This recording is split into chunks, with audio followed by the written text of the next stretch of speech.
What's up guys, welcome back to my channel. My name is Sieben. Welcome to the channel where we talk about everything Amazon FBA. In today's video, we're going to be talking how to increase the profitability and the sales volume of your Amazon business. We're going to be using a Repricer.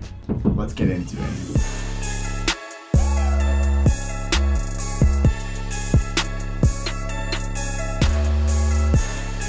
Alright guys, so as I mentioned, today's video is going to be walking you through my Repricer, my setup options, and letting you know how I use a Repricer in my business to make more profit, but also increase the sales volume of the products that I put up for sale. If you guys like my content, do not forget to smash that like button. That helps out the channel immensely, helps out the YouTube algorithm. Without further ado, let's get on with the video. Alright, so what is a Repricer and how can it benefit you when you're selling on Amazon? So essentially, if you are selling on Amazon already, you'll know that everybody is going to be competing for the Amazon buy box. The buy box is essentially the tool on the right side of any Amazon page that customers use to either add to cart or buy now on any given product throughout the entire catalog of all of the Amazon listings. So this buy box tells the customer which seller is actually going to be physically selling them that item. When you are selling on the Amazon platform, the whole goal is to be in that buy box. Whether you're the only seller or you're the 100th seller, you want to have that buy box to make it as easy as possible for customers to buy that item. A Repricer not only helps reprice your products so that you make the most amount of profit, but they also will help you reprice to be competitive with your pricing, as that is the number one key factor to winning the buy box as humanly possible. So the Repricer that we use is called Aura Repricer. There are plenty of other Repricers out there. This is just the one that we use. We've tried out a couple and this is the one that resonated with us and that we like the most. So I'm going to run you guys through on my screen today exactly what you see when you sign up for Aura, and then we're going to go through some of the custom strategies that you can create, and I'm going to talk through what my favorite setup is and just exactly why that works for us. So let's head on over to the screen here. As you can see, I'm logged in on the Aura background and I have a number of different strategies pre-set up, and these are the ones that are actually running for our business. So we're gonna go ahead and create a new strategy, and I'm gonna run you through why I chose the different settings that I did and why they are beneficial. So you come here, you select a marketplace, let's go Amazon, continue, strategy type. So you can really go through and look, you can really build your own custom strategy. You can go lowest price, which is a pre-configured, featured merchants pre-configured, and they have an AI machine learning tool that is still on its way. But what they recommend is buy box targeting. And we want to compete as wholesale Amazon sellers with the buy box directly. So we're going to click on this one, and this is just a starting point, and we're going to adjust all the settings later on. So first, you're looking at the pursuit. So you're going to want to get the buy box, getting the buy box. So how do you price against the competition? So what we want to do is we want to match the price of our competition, just for the fact that we don't want to be undercutting. We want to make the most amount of profit possible, and we don't want to be just driving the price down on a product, but also we don't want to price above, or else we're never going to win that buy box. So do you want to price differently against prime sellers? So a prime seller versus a non-prime seller would be either FBA seller or seller fulfilled prime if they are enrolled in that program. Prime is going to be more competitive for that buy box than other people, so we're going to put yes. So how do we want to compete against prime suspects, I guess we can call it, is we're going to match their price. So now, because we've enabled this option, we're going to go back, and how we're going to price against the competition is going to be different because we've specified under prime sellers what we want to do. So the rest of the competition, these are going to be the FBM sellers that do not have prime, therefore are not as favored in Amazon's eyes for the buy box. You can price a little higher against them, so that will ensure that you're able to squeeze out the most amount of profit without giving up the buy box. So we're going to price above them. And it's really up to you on what you want to put here. You're going to have to do a little bit of trial and error, but a safe bet is usually 5 to 15%. So we're just going to be very conservative with it. We're going to put 5%. So any FBM offer, we're going to go 5% over that, and we're going to try to win the buy box based on that. This is what we use. This has proved to be very effective. Some of my strategies, I will go 10 to 15% depending on the type of listing and kind of what's going on in the marketplace. And are we going to price differently against Amazon? So a lot of the time, you're not going to want to even compete against Amazon, but if you do, you almost always need to have a better price than Amazon, or you're not going to win that buy box.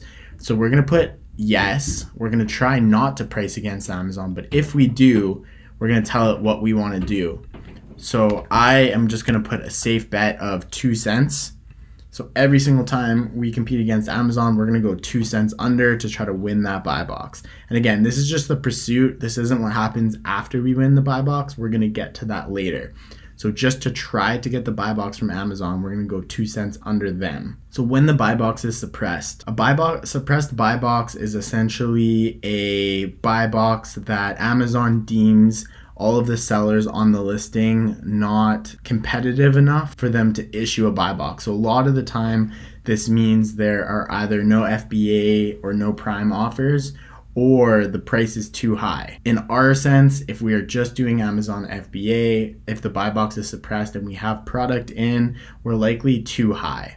So again, we're going to customize the price, current price, we're going to take off 2 cents. So what the Repricer is going to do is if it sees a suppressed buy box, it's going to keep lowering your price by 2 cents until that buy box comes back. Remember, we want the buy box at all costs. So when the competition is below your minimum price, what are you going to do? You can do use min price, use max price. This part doesn't really matter. So essentially, once you are below your minimum limit, you're not willing to go any lower, you can just leave it at that minimum price.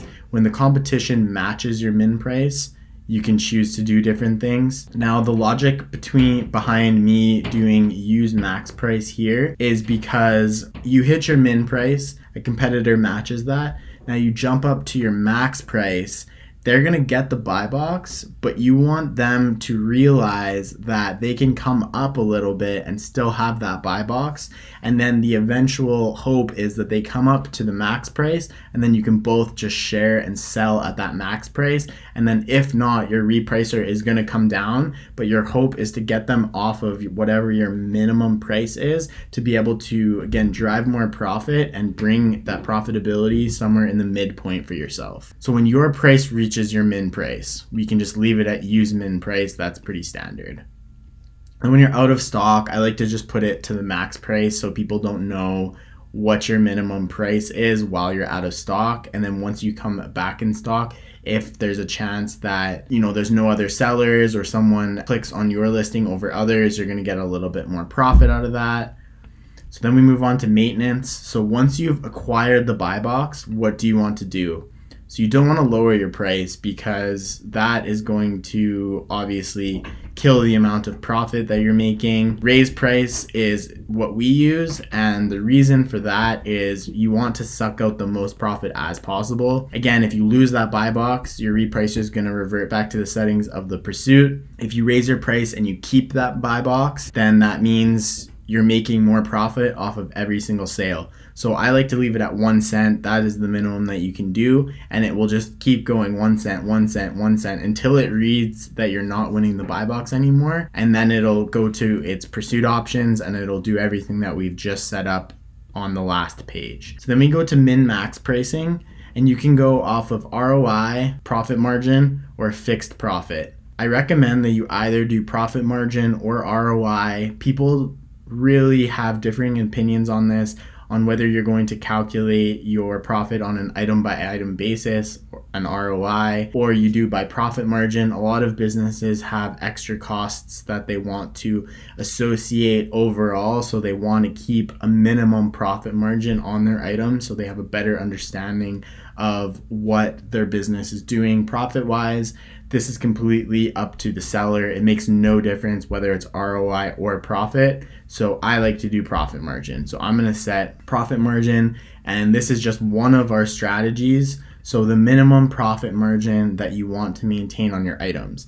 When you upload your items to Amazon, they automatically are brought over to Aura, and then you are prompted to put in your minimum and your maximum price. If you don't put anything in, it's going to revert to this strategy if you have the strategy selected. Your cost of goods is going to be aligned when you bring in your items, and this is how your minimum and maximum profit margin are determined based off of that cost of goods, and then it automatically calculates all marketplace fees and shipping for you if you input those things. So what we're gonna do is we're gonna set this one for 10%. We're gonna say that's the lowest that we ever wanna go.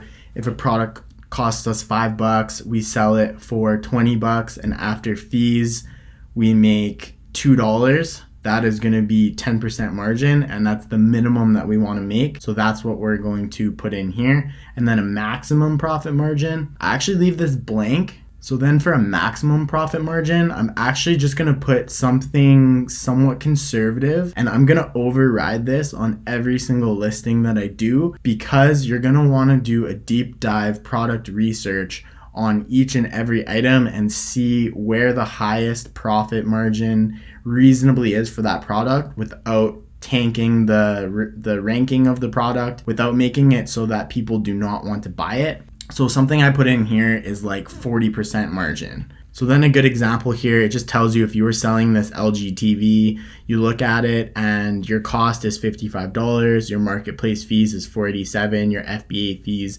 is $13.18. This is what your minimum price would be set at. And then if all of the exact same things were the case and you set it at $126.26, you're going to be making a 40% profit margin. And then this is what the fees would look like. And then your profit is going to be $50.50. So this is just a sample to show you a little bit how you change things and what it comes out to be. So we're going to go ahead and we're going to review our strategy. So you can name your strategy. You can call this literally anything you want. I'm just going to call it my FBA strategy. And you can see the type of strategy. It's a custom buy box. We've created that ourselves. Minimum price, 10% margin. Maximum price, 40% margin. Competition type, only buy box. When in the buy box, you're going to raise the price. So we're going to create this strategy created. So now we can see my FBA strategy, and we can see the 10% margin, the 40% profit margin. And now when we add items, we're going to assign them to this strategy. It's a super straightforward process. There's many videos on how to operate Aura from product standpoint. It's super intuitive as well. This is exactly how we do the setup for Aura for our business. All right, so as you can see, there are many advantages to using a repricer. This repricer is actually what they call an instantaneous repricer. Between the data that Amazon spits out and any third-party service receiving data, there's actually a 15-minute delay. So an instantaneous repricer means that after this 15-minute delay, there's an instantaneous reprice. So this repricer is actually able to reprice every single 15 minutes forever in a day. So imagine that you have 1,000 listings or even 100 listings, and the prices are constantly changing with your competitors, and you don't have a repricer in place. Well, now you're relying on yourself to go in there, analyze every single time each listing, what's happening in the market, and reprice that item so that you're able to win that buy box and be competitive. Sometimes on these really well-selling products that have dozens of competitors that are competing for that buy box, those price changes are a couple of times an hour. You multiply that by however many listings you have, and now it's taking a really, really time-consuming part of the Amazon business, and it's offloading that. So you pay a monthly fee, you set up these strategies, you set up your items as you purchase them and send them in. It takes care of the rest. And the end result, like you saw in the pursuit and the maintenance, it's going to fluctuate your price throughout time. So the whole goal is to actually have a fluctuating price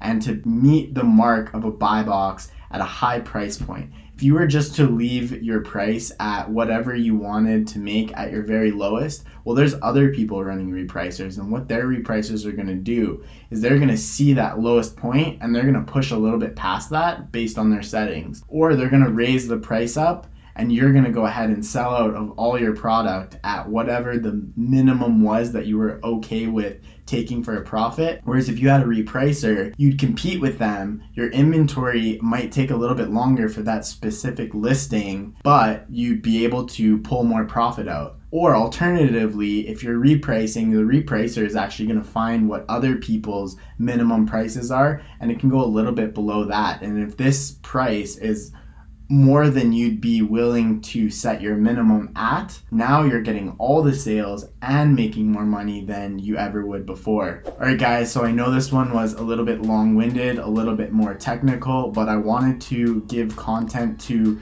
people who are looking at starting businesses or running businesses and looking for that next little one up or the next step, some real value that they can take and implement into their own businesses. Let me know down in the comment section what repricer you use, if any, as well as do not forget to smash that like button and then make sure that you are hitting subscribe. Also hit the little notification bell. That'll let you know every single time I post a new video. Other than that, that is all I have for you guys today, and take care.